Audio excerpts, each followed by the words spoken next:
ध्यान दो बच्चों, आज फिर से हम लोग पढ़ने वाले हैं यंग डबल स्लिट एक्सपेरिमेंट के कुछ न्यूमेरिकल्स और ऑप्टिकल पाथ डिफरेंस भी आज हम पढ़ेंगे और उस पे भी कुछ न्यूमेरिकल्स को हम लोग करेंगे। तो ध्यान पूर्वक चीजों को समझना है, ध्यान से समझोगे क्लास बहुत ही अच्छा लगेगा। इसके पहले जो young double slit experiment interference के क्लासेज गए हैं उन्हें भी सब डिटेल से देख लेना है, फिर आते हैं इस क्लास में। तो ध्यान दो बच्चों, हेडिंग लगाते हैं ऑप्टिकल पाथ डिफरेंस। बहुत ही इंपॉर्टेंट टाइप का टॉपिक है, ध्यान से समझना बच्चों। मान लो कि अगर एक रे ऑफ लाइट ट्रेवल कर रहा है, रे ऑफ लाइट ट्रेवल कर रहा है और यहां पे एक रे ऑफ लाइट ट्रेवल कर रहा है, यहां पे एक डेल्टा एक्स थिकनेस का एक रीजन हम कंसीडर कर रहे हैं और यहां पे भी डेल्टा एक्स थिकनेस का एक रीजन, एक क्षेत्र कंसीडर कर रहे हैं। इधर सब एयर है बच्चों और यहां पर एक स्लैब डाल दिया गया है जिसका थिकनेस x है, रिफ्रैक्टिव इंडेक्स म्यू है। तो एयर में देखो बच्चों, लाइट अगर ट्रेवल करके जाएगा, अगर यहाँ स्लैब नहीं रखते तो दोनों साथ ही चला है तो बराबर पाथ चलेगा, लेकिन बीच में एक स्लैब डालने से पाथ में डिफरेंस हो जाएगा। क्या डिफरेंस होगा इसको बात समझना है, ऑप्टिकल पाथ में डिफरेंस हो जाएगा। तो ध्यान दो बच्चों, मान लिया जाए इसे, अगर ध्यान पूर्वक समझें तो स्पीड एयर में c है और यहाँ पे स्पीड जो है लाइट का वह v है। तो v बराबर speed in air by mu होता है, क्लियर। तो x डिस्टेंस पार करने में टाइम क्या लगने वाला है, तो टाइम लगने वाला है डिस्टेंस बाय स्पीड। तो टाइम t लिखते हैं, डिस्टेंस x लिखते हैं, स्पीड v लिखते हैं। तो x c बाई म्यू यह आ गया। तो समझना है बच्चों कि अगर यह डेंसर मीडियम होगा स्लैब का, एयर के रिस्पेक्ट में तो डेंसर होगा, तो अगर यहां तक पहुंचा तो यहां पे हम जानते हैं कि लाइट जब ट्रेवल करता है तो एक ही टाइम में, टी टाइम में इधर तेज स्पीड है तो इधर कहीं पहुंच जाएगा और यहाँ पे कहीं पीछे ही रह जाएगा। समझो ध्यान से, यहाँ पर लाइट जो होगा वह कहीं यहाँ आगे तक पहुंच जाएगा टी टाइम में, और टी टाइम में यहाँ से स्लैब को पार करते करते यहाँ तक लाइट पहुंचा। तो यही डिफरेंस हो गया दोनों के बीच में। यह लाइन यहाँ लाओ, यह जो डिफरेंस है डेल्टा एक्स, यही ऑप्टिकल पाथ में डिफरेंस हो गया। समझो ध्यान से, ऊपर में एयर में लाइट चल रहा था, एयर में स्पीड ज्यादा होता है तो आगे तक पहुंच गया, और यहाँ पे वो बीच में स्लैब डाल दिया गया एक्स थिकनेस का, तो स्पीड कम होने के कारण थोड़ा पीछे रह गया। तो यही जो है वह पाथ में डिफरेंस आ गया डेल्टा एक्स। तो कितना पाथ में डिफरेंस आया, तो टी टाइम में यह एक्स डिस्टेंस चला, तो टी टाइम में यहाँ पर कितना डिस्टेंस चलेगा, तो यहाँ पे रे को ध्यान दो, distance travelled in time T. तो डिस्टेंस बराबर स्पीड इंटू टाइम होता है, c इंटू टी लिख देंगे। यहाँ पे लिखेंगे c और टाइम की जगह पे लिख देंगे x म्यू बाई c से c कट गया, म्यू इंटू x आया। यानी कि यह जो रे है जो एयर में चल रहा है वह चलेगा म्यू x डिस्टेंस, और स्लैब में चला वह चला x डिस्टेंस। तो ऑप्टिकल पाथ में डिफरेंस क्या आया, ऑप्टिकल पाथ डिफरेंस जो आया वह आता है बच्चों म्यू एक्स माइनस एक्स। तो आ जाएगा mu minus 1 into x.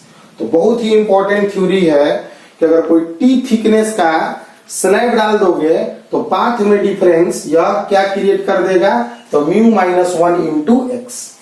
Clear है बच्चों। तो यही ऑप्टिकल पाथ डिफरेंस का कॉन्सेप्ट है।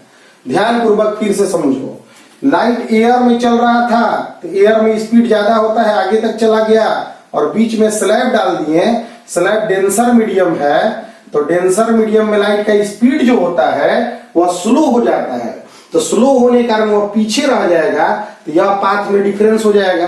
कि अगर मान लिया जाए आगे हम यहाँ पे जाके कहीं स्क्रीन लगाते हैं तो यह लाइट पहुंच जाएगा या बाद में आएगा, तो यानी यही ना फेज में डिफरेंस हो गया, पाथ में डिफरेंस हो गया, तो पाथ डिफरेंस हो गया म्यू माइनस 1 इंटू एक्स।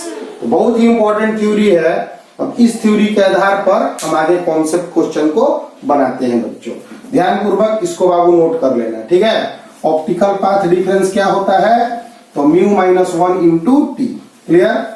अब यहाँ पे कॉन्सेप्ट एक क्वेश्चन देता है, धीरे धीरे क्वेश्चन के आधार पर तुम बढ़ोगे तो ही चीजों को समझ पाओगे। ध्यान दो, क्वेश्चन है कि यंग डबल स्लिट एक्सपेरिमेंट है, S1 एक स्लिट है, S2 एक स्लिट है। यहाँ पे सेंट्रल पोजीशन पर जहां पे रे जाता है S1 से और रे जाता है S2 से, तो यहाँ पाथ डिफरेंस 0 होता है, इसलिए यहाँ पर पहला मैक्सिमा बनता है। यहाँ पे एक स्लैब लगा दिया गया, अब स्लैब लगा दिया गया, थिकनेस उसका T था और रिफ्रैक्टिव इंडेक्स क्या था, म्यू। तो अब यहाँ पे पाथ डिफरेंस 0 नहीं हो पाएगा। क्यों? क्योंकि हम जानते हैं कि अगर T थिकनेस का एक स्लैब डाल दिया गया तो ऑप्टिकल पाथ डिफरेंस हो जाएगा। तो हमको बताना है फाइंड T सो दैट, ताकि first minima is formed at O पर मिनिमा बन जाए, पहला मिनिमा। तो ध्यान दो बच्चों, अगर स्लैब का थिकनेस T डाल दिए तो इस दौरान लाइट का स्पीड थोड़ा स्लो हो गया होगा, या थोड़ा पीछे रह गया होगा, या पहले पहुंच गया होगा, समझना ध्यान से। तो पाथ डिफरेंस यहाँ पे अभी पीछे हम लोग पढ़े हैं कि स्लैब T थिकनेस का डालने से ऑप्टिकल पाथ डिफरेंस जो होता है वह होता है म्यू माइनस 1 इंटू टी, ठीक। फर्स्ट यहाँ पे देखो, ऐसे तो जनरली कोई पाथ डिफरेंस नहीं था, लेकिन T थिकनेस डालने से पाथ में डिफरेंस आ गया म्यू माइनस 1 इंटू टी। इसलिए फॉर मिनिमा, और कैवा मिनिमा, तो पहला मिनिमा, फर्स्ट मिनिमा के लिए जो ऑप्टिकल पाथ डिफरेंस होगा, ऑप्टिकल पाथ डिफरेंस देखो, मिनिमा या मैक्सिमा बनता है स्क्रीन पर, वह डिपेंड करता है पाथ डिफरेंस और फेज डिफरेंस पर। जब पाथ डिफरेंस लेमडा बाई 2 होता है, odd multiple of lambda by 2 होता है, तो उस समय मेरा बनता है बच्चों मिनिमा। तो पहला मिनिमा के लिए होगा लेमडा बाई 2, दूसरा लेमडा के लिए 3 लेमडा बाई 2, और तीसरा मिनिमा के लिए 5 लेमडा बाई 2। तो इसे लिख देंगे म्यू माइनस 1 इंटू टी, और यह हो गया लेमडा बाई 2।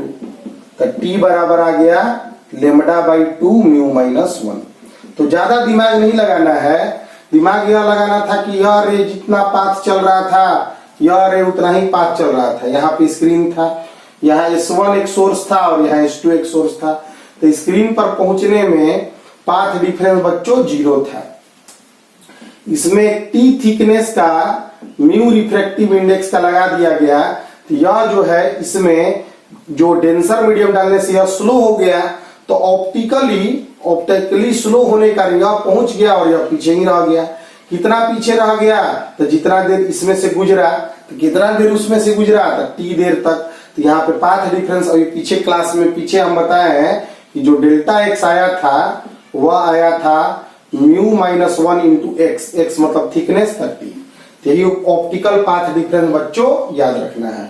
तो बहुत ही इंपॉर्टेंट न्यूमेरिकल है, इसको ध्यान पूर्वक बच्चों नोट कर लोगे और बना लोगे। तो ऑप्टिकल पाथ डिफरेंस पे इस तरह के न्यूमेरिकल्स प्रॉब्लम आते हैं। इसे हटाते हैं बच्चों, स्क्रीनशॉट लेके खींच लोगे।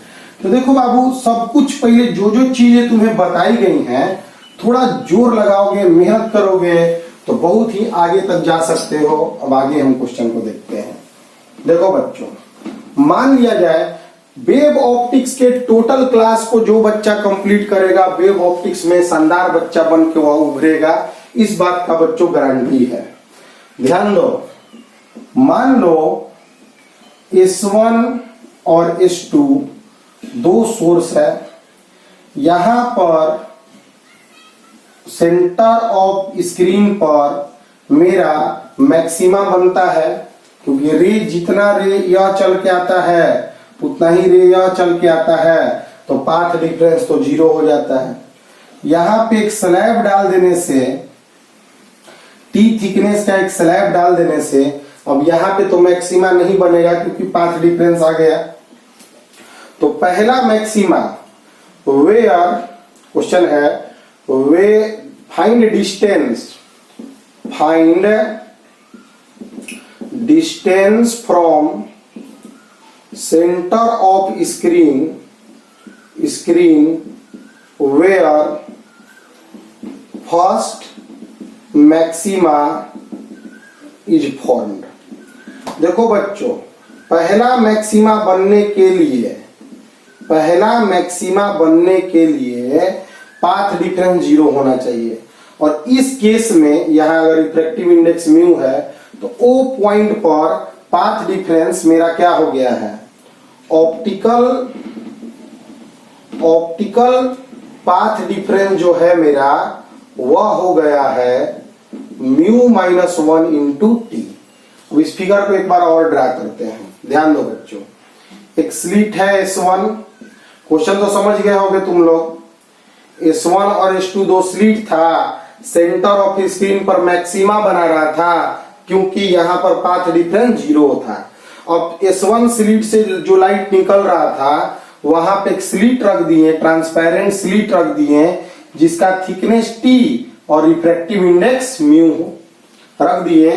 तो अब यहां पे पाथ डिफरेंस 0 नहीं रह पाया, इसलिए यहां पर मैक्सिमा फॉर्म नहीं हो पाया, पहला मैक्सिमा। तो पहला मैक्सिमा मान लो कहीं यहां बना, तो यहां पे रे इधर चल के गया और यहां से रे इधर चल के गया। समझना ध्यान से, यह सेंटर ऑफ स्क्रीन है, ऊपर या नीचे, या y डिस्टेंस हम मान लिए, यही y हमें निकालना है। यहाँ पे वो रखा हुआ है t। अब समझना है बच्चों, यहां से एक परपेंडिकुलर डालते हैं, यही तुम्हारा पाथ डिफरेंस होता है। तो पाथ डिफरेंस 0 हो जाएगा तो यहाँ पे फिर पहला मैक्सिमा बन जाएगा। अब कहानी यह है बच्चों, कहानी यह है कि यहाँ पे पाथ डिफरेंस क्या था, तो μ-1 इंटू टी। ठीक, यहां पे पाथ डिफरेंस, इस पॉइंट पर पाथ डिफरेंस μ-1 इंटू टी था। तो यह पाथ डिफरेंस खत्म हो जाएगा, मान यह रे चला और यह रे चला। अब यहाँ पे बहुत इंपॉर्टेंट ध्यान देना है, इस रे को, यहां से जो रे था उसे ज्यादा चलना पड़ा था क्योंकि इसमें डेंसर मीडियम के कारण स्पीड स्लो हो गया था। तो इसमें जो है ज्यादा चलना पड़ा था। तो इसको अगर थोड़ा दूर कर दें, यहाँ पे जो पहले 0 ले रहे थे इसको थोड़ा दूर कर दें, तो जितना ज्यादा इसको चलना पड़ा था उतना ही ज्यादा इसको चलना पड़े, तो फिर पाथ डिफरेंस यहाँ 0 हो जाएगा। लेट अस एज्यूम कि यहाँ पे पाथ डिफरेंस 1 है, मान लो 1 है। तो अगर कहीं और पॉइंट चुने जहां पर इसके चलते पाथ डिफरेंस और इसके चलते पाथ डिफरेंस क्या आ जाए बाबू, डायरेक्ट में 1 आ जाए, तो वह 1 मैनेज हो जाएगा जो पहले यहां पे था। समझो ध्यान से। तो यह जो P है, देखो यहाँ पे वो पॉइंट मान लेते हैं M। फर्स्ट मैक्सिमा, जिसे हम लोग सेंट्रल मैक्सिमा कहते हैं बच्चों, central maxima is formed at M if, central maxima form होगा M पे इफ ऑप्टिकल पाथ डिफरेंस 0 हो जाए। ऑप्टिकल पाथ डिफरेंस क्या हो जाए, 0 हो जाए। फॉर दिस, सेंट्रल मैक्सिमा तभी बनता है जब ऑप्टिकल पाथ डिफरेंस 0 हो जाता है। इसके लिए जो पहला केस का ऑप्टिकल पाथ डिफरेंस है, मतलब P जो है वह μ-1 इंटू टी के बराबर होगा। इसके लिए जितना पाथ डिफरेंस इन दोनों के बीच में पहले था वही डिफरेंस यहाँ पे हो जाए तो वह डिफरेंस मैनेज हो जाएगा। मान लेते हैं इन दोनों के बीच में ऑप्टिकल पाथ डिफरेंस 2 सेंटीमीटर है और इधर ले गए, पहले यह ज्यादा चल रहा था रे, अब इस रे को ज्यादा चलना पड़ रहा है, तो पहले यहाँ यह 2 सेंटीमीटर ज्यादा चल रहा था और यहाँ ले जाने से अब इसको 2 सेंटीमीटर ज्यादा चलना पड़ेगा, तो वह 2 2 मैनेज हो जाएगा। समझो ध्यान से, यहाँ पे कितना ज्यादा चलना पड़ा था इसको, तो म्यू माइनस 1 इंटू टी। और इधर कहीं बनाने से मेरा इसको जो है ये इतना ज्यादा चलना पड़ा है, पी ज्यादा चलना पड़ा है, वह पी अगर म्यू माइनस 1 इंटू टी के बराबर हो जाए तो फिर यहाँ पाथ डिफरेंस 0 हो जाएगा और वहां पर सेंट्रल मैक्सिमा फॉर्म हो जाएगा। तो P बराबर कल से ही बता रहे हैं YD बाई डी होता है, यह लाइन याद रखना है। Path difference YD by D पिछला क्लास में भी देख लोगे, म्यू माइनस 1 इंटू टी, तो Y बराबर आ गया बच्चों mu minus 1 TD by D. ठीक है, यह जो P होता है इसका वैल्यू YD बाई डी होता है। क्लियर? तो यह बहुत ही इंपॉर्टेंट न्यूमेरिकल है। ऐसे न्यूमेरिकल तुम्हें मजबूत बनाएंगे बच्चों कि तुम ऑप्टिकल पाथ पे दो न्यूमेरिकल पढ़े, दोनों तुमको कॉन्सेप्ट को समझा दिया गया। तो अभी तक सिंपल लैंग्वेज में अगर बोले तो अगर रे के पाथ में एक टी स्लैब का म्यू रिफ्रैक्टिव इंडेक्स ला दिया गया, टी थिकनेस का एक स्लैब ला दिया गया जिसका रिफ्रैक्टिव इंडेक्स म्यू है, तो पाथ डिफरेंस पहले से म्यू टी माइनस टी हो जाएगा। तो इससे मेरा क्या आ जाएगा, ऑप्टिकल पाथ डिफरेंस आ जाएगा। और ऑप्टिकल पाथ डिफरेंस ही मैक्सिमा और मिनिमा के लिए रिस्पॉन्सिबल होता है। नॉर्मल सा कहानी है। अब देखो बच्चों आगे, मान लिया जाए क्वेश्चन है न्यूमेरिकल ही, ध्यान दो, इस तरह एक फिगर बनाया हुआ है। यहाँ एक स्लिट है S1, यहाँ एक स्लिट है S2, यहाँ पर O है, यहां से एक सोर्स है ओरिजिनल सोर्स, उस सोर्स से सिंगल स्लिट एस से लाइट रे ऐसे जाके 2 बार मिला, एक रे ऐसे सीधे चला गया और एक रे जो है इसे घूम के गया, यह डी है। ठीक, यह डिस्टेंस डी दिया हुआ है और यह डिस्टेंस भी डी दिया हुआ है। ठीक, तो यह हो जाएगा D square plus D square, समझो, यह हो जाएगा D square plus D square. तो यहां से जो 2 रे गए हैं, एक रे ऐसे गया और एक रे ऐसे गया, तो minima first minima is formed at O। या 2 रे के सुपरपोजिशन से यहाँ पे पहला मिनिमा बन गया। तो बताना है, फाइंड करना है डी की वैल्यू। ठीक, लेम्डा तुम्हारा वेवलेंथ है। तो अरे बच्चों, मिनिमा या मैक्सिमा का केस पूछ दिया ना, तो क्वेश्चन बहुत ही इजी होता है। मिनिमा और मैक्सिमा में तुम्हें यह देखना होगा कि फेज डिफरेंस निकाल सकते हो कि नहीं, क्योंकि मिनिमा या मैक्सिमा होना फेज डिफरेंस पर डिपेंड करता है। और अगर तुम फेज डिफरेंस नहीं निकाल पा रहे हो तो तुम्हें निकालना होगा क्या बच्चों, पाथ डिफरेंस। तो फिगर देख रहे हो, पाथ डिफरेंस क्या है, तो डायरेक्ट ऐसे चला गया तो पाथ चला 2D, और डायरेक्ट ऐसे चला तो D square plus D square का रूट का डबल। तो पाथ डिफरेंस मेरा दोनों जो लाइट वेव्स गए हैं उनके बीच जो पाथ डिफरेंस है 2D square plus D square minus 2D है, यह तुम्हारा पाथ डिफरेंस है।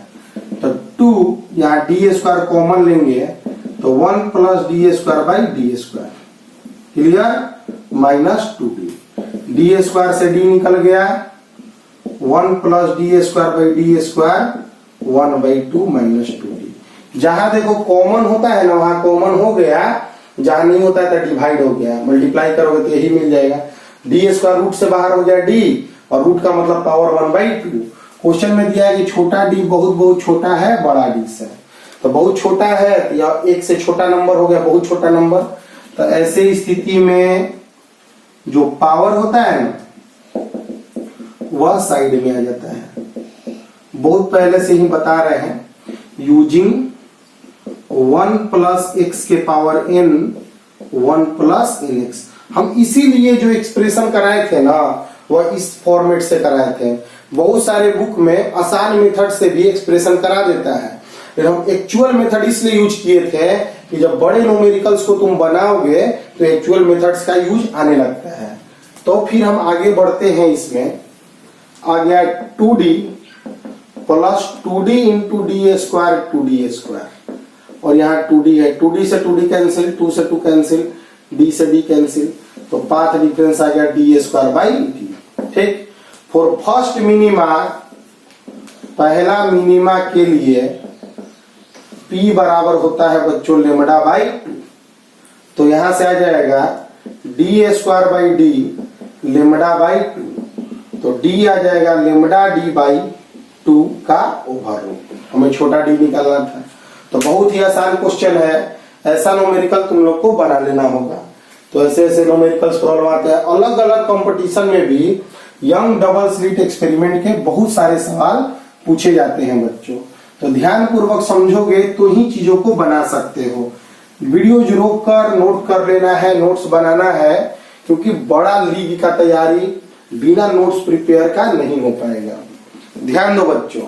फिर इसके बाद हम लोग आगे बढ़ते हैं तो क्वेश्चन देता है कि डबल स्लिट एक्सपेरिमेंट है, यंग डबल स्लिट एक्सपेरिमेंट में एक सेंट्रल लाइन है, वो स्लिट के बीच सेपरेशन दिया हुआ रहेगा, डबल स्लिट और स्क्रीन के बीच का डिस्टेंस दिया रहेगा, कहेगा फोर्थ मैक्सिमा बनाया है, फोर्थ मैक्सिमा यहाँ बना y डिस्टेंस पर, यह y दिया हुआ रहेगा, गिवन रहेगा।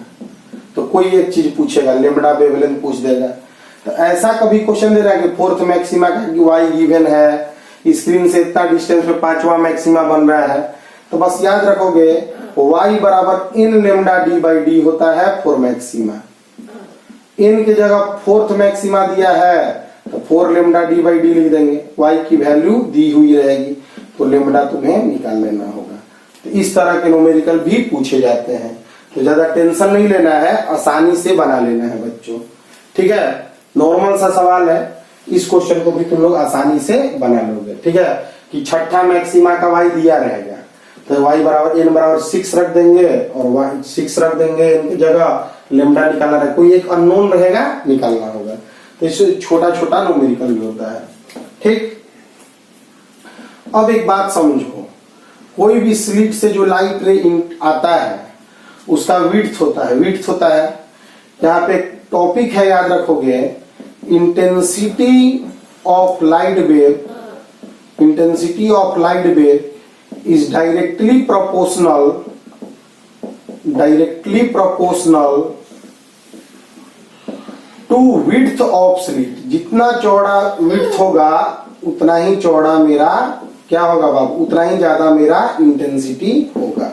यह थ्योरी भी याद रखना है। कभी कभी स्लिट के विड्थ का रेशियो दे देता है और इंटेंसिटी का रेशियो एक नंबर में पूछता है, तो ऐसे न्यूमेरिकल भी सब देखो, ये सब छोटा छोटा न्यूमेरिकल है, लेकिन छोटा न्यूमेरिकल हो या बड़ा न्यूमेरिकल हो, बनाना तो सब है।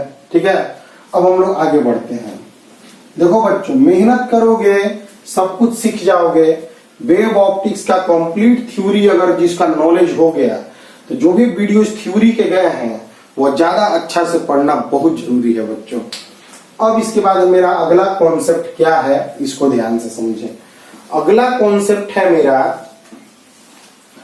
कि डबल स्लिट एक्सपेरिमेंट है, यंग डबल स्लिट एक्सपेरिमेंट में YDAC में मेरा वेवलेंथ 520 नैनोमीटर का वेवलेंथ यूज किए। ठीक, तो स्क्रीन पर इंटरफेरेंस पैटर्न मिला हमें। फिर 650 नैनोमीटर का यूज किए हैं, तो स्क्रीन पर हमें इंटरफेरेंस मिला। क्लियर। अब दोनों इंटरफेरेंस में दोनों का मैक्सिमा कब कॉन्साइड करेगा। ठीक, तो देखो, यह पहले बार में जब एक्सपेरिमेंट किए हैं तो इस वेवलेंथ से हम एक्सपेरिमेंट किए हैं, दूसरा बार जब एक्सपेरिमेंट किए हैं तो इस वेवलेंथ से हम एक्सपेरिमेंट किए। तो let mth maxima of first light wave, पहला बार जो लाइट वेव था उसका एमवा मैक्सिमा कोइंसाइड मैंने साथ मिल गया, coincide with nth maxima of second light wave, second light wave. तो इसके लिए पहला के लिए एमवा मैक्सिमा का वाई और इसके लिए एनवा। स्क्रीन पर पहला से एमवा मैक्सिमा बना और दूसरा से एनवा मैक्सिमा जो डिस्टेंस बना वह बराबर डिस्टेंस में बनेगा तब ना कोइंसाइड कर जाएगा, एक ही जगह पे पड़ जाएगा। तो इसके लिए लिखेंगे m lambda 1 d by d n lambda 2 d by d. D d cancel करो, एम बाई एन आ गया लेमडा 2 बाई लेमडा 1 650 बटा 520 काटो 5 4, यानी कि पहला का 5वां मैक्सिमा और दूसरा का 4था मैक्सिमा कोइंसाइड करेगा। फिर पहला का 10वां मैक्सिमा और दूसरा का 8वां मैक्सिमा कोइंसाइड करेगा। तो इस तरह के नॉर्मल से सवाल भी यंग डबल स्लिट एक्सपेरिमेंट में पूछे जाते हैं। ठीक है बच्चों, इसे हटाते हैं। तो यंग डबल स्लिट एक्सपेरिमेंट में जो थ्योरी का देखो समझ रखेगा ना, वह क्वेश्चन को जरूर बना लेगा। क्या क्या बातें बताई गई हैं उन्हें ध्यान देना होगा। यंग क्या किए, थॉमस यंग क्या किए कि दो लाइट वेव को दो स्लिट से एंट्री कराए, दोनों कोहेरेंट था। कोहेरेंट मतलब फेज डिफरेंस जो होता है वह कांस्टेंट होना चाहिए। टाइम के अनुसार बदलेगा अगर फेज डिफरेंस तो उसे इनकोहेरेंट कहा जाएगा। तो incoherent sources of light can not produce interference and coherent sources of light produces interference. Hence, independent light sources cannot produce interference on screen. तो coherent sources of light interference screen पर बनाया तो screen पर maxima minima बना। अब maxima मतलब maximum intensity of light और minima मतलब मिनिमम इंटेंसिटी ऑफ लाइट। तो जहां मैक्सिमा बनेगा उसे ब्राइट फ्रिंज और जहां मिनिमा बनेगा उसे डार्क फ्रिंज हम लोग कहें। तो bright fringe dark fringe alternate हम लोग को ऑब्टेन होता है। यह हम थ्योरी कैसे जाने, तो सुपरपोजिशन ऑफ वेव से जाने। दो वेव आपस में मिलता है, सुपर इम्पोज करता है, मिक्स होता है तो एक नया वेव नया एम्पलीट्यूड का एसएचएम क्रिएट करता है। वह एम्पलीट्यूड जो है वह डिपेंड करता है दोनों वेव के एम्पलीट्यूड पर और फेज डिफरेंस पर। फेज डिफरेंस क्या है, तो एक वेव चल रहा है, मान लो एक वेव चल रहा है और दूसरा वेव भी चल रहा है। तो दोनों किसी पार्टिकुलर पॉइंट पर अगर मिलते हैं, किसी भी पॉइंट पर अगर मिलते हैं दोनों वेव, तो दोनों वेव रिजल्टेंट डिस्प्लेसमेंट देते हैं। मान लो पहला वेव y1 डिस्प्लेसमेंट दिया, दूसरा वेव y2 डिस्प्लेसमेंट दिया। तो रिजल्टेंट डिस्प्लेसमेंट से रिजल्टेंट एम्पलीट्यूड जब निकाल लें तो फार्मूला आ गया √a² + b² + 2ab cos phi. Phi जो होता है दोनों वेव के फेज का अंतर होता है और फाई जो होता है उसका फॉर्मूला होता है 2 pi by lambda into delta x. Delta x क्या होता है, तो पाथ का डिफरेंस होता है। इससे हम जान गए कि मैक्सिमा या मिनिमा प्राप्त करने के लिए हमें दोनों वेव का पाथ में डिफरेंस देखना पड़ेगा। बाबू सोर्स ऑफ लाइट है तो किसी पॉइंट पे चला तो अलग अलग डिस्टेंस ट्रेवल किया तो अलग अलग पाथ में डिफरेंस हो गया, अलग अलग पाथ में डिफरेंस हो गया तो अलग अलग फेज में डिफरेंस हो गया। उसके आधार पर अलग अलग इंटेंसिटी के लाइट वेव्स हमें प्राप्त हुए और उसका सब फार्मूला याद कर लेना है बच्चों। फिर उसके बाद तुम्हें बताया गया कि अगर बीच में एक स्लैब डाल देते हो टी थिकनेस का एक स्लैब डाल देते हो तो टी थिकनेस के स्लैब में लाइट का स्पीड घट जाएगा, जिसके कारण वह पीछे रह जाएगा।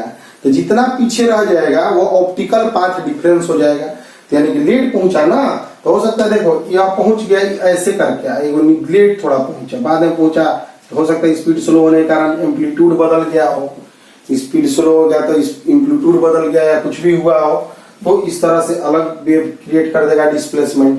तो जिसके कारण मेरा जो नया वेव हम लोग नया जो बना उसका एम्पलीट्यूड बदलने के कारण यहाँ पे पाथ डिफरेंस बदल जाता है स्लैब डालने से। जो बदलता है उसे μ-1 इंटू टी कहते हैं।